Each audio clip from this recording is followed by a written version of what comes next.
ब्राह्मण होना बड़ी बात नहीं है, इस देश में ईसाई होना बड़ी बात नहीं है, इस देश में मुस्लिम होना बड़ी बात नहीं है, इस देश में हिंदू होना बड़ी बात नहीं है, बड़ी बात है आदिवासी होना।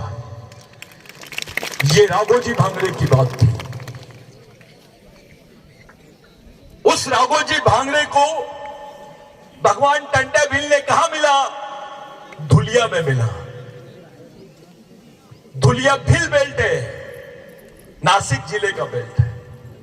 महाराष्ट्र उस वक्त धुलिया जिला नहीं बना था, तब नासिक जिला ही था।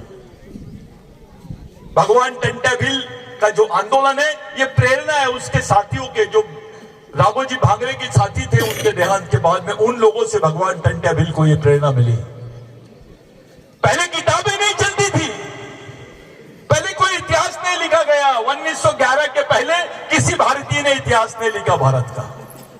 कविता लिखी हो, लेकिन इतिहास नहीं लिखा गया। वो इतिहास आदिवासियों में था और उसका मुख्य माध्यम था लोकगीत, जिसको आप लोग ट्रेडिशनल लोकगीत बोलते हो।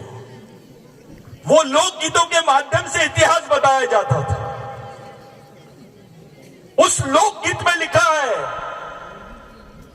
उस लोकगीत को यहां से नहीं, नासिक से नहीं, सह्याद्री से, पुणे नासिक उसकी बाउंड्री से, सह्याद्री से लेकर सतपुड़ा तक, मेलघाट तक, मेलघाट से नागपुर अमरावती तक एक गाना होता था। गोंडी भाषा में, कोरकू भाषा में, भिल्ली भाषा में, मराठी भाषा में। किसी भगवान के इतने गाने नहीं गाए गए जितने टंटा भील के गाने गए। उस गानों के बदौलत, जिसमें लिखा था कि संक्रांत के 12वें दिन भगवान टंटा भील का जन्म हुआ एक गरीब परिवार में। इस देश में एक ही त्योहार ऐसा है जो फिक्स है हिंदुओं का। जैसे 25 दिसंबर को तुम जीसस क्राइस्ट का बर्थडे मनाते हैं, वैसे संक्रांत भी 14 ही तारीख को मनाते हैं। यह बदला नहीं है, ये इस देश का सबसे बड़ा इतिहास है। संक्रांत केवल मध्य प्रदेश में नहीं मनाते हैं, साउथ में तो बहुत ज्यादा मनाता है आदिवासी। संक्रांत का समय आदिवासियों के लिए बहुत महत्वपूर्ण माना जाता है, क्योंकि उस वक्त ये जो बीज होते हैं, फसल जो होती है वो पूरी आ जाती है।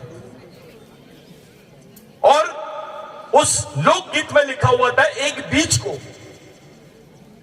12 दिन लगते हैं अंकुरित होने के लिए। खेती में 12 दिन बाद वो बीज अंकुरित होने लग जाता है, वैसे संक्रांत के 12 दिन बाद वो बीज आदिवासियों में अंकुरित हुआ। उसका नाम है भगवान टंटा भील।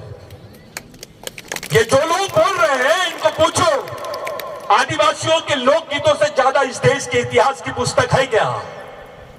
है?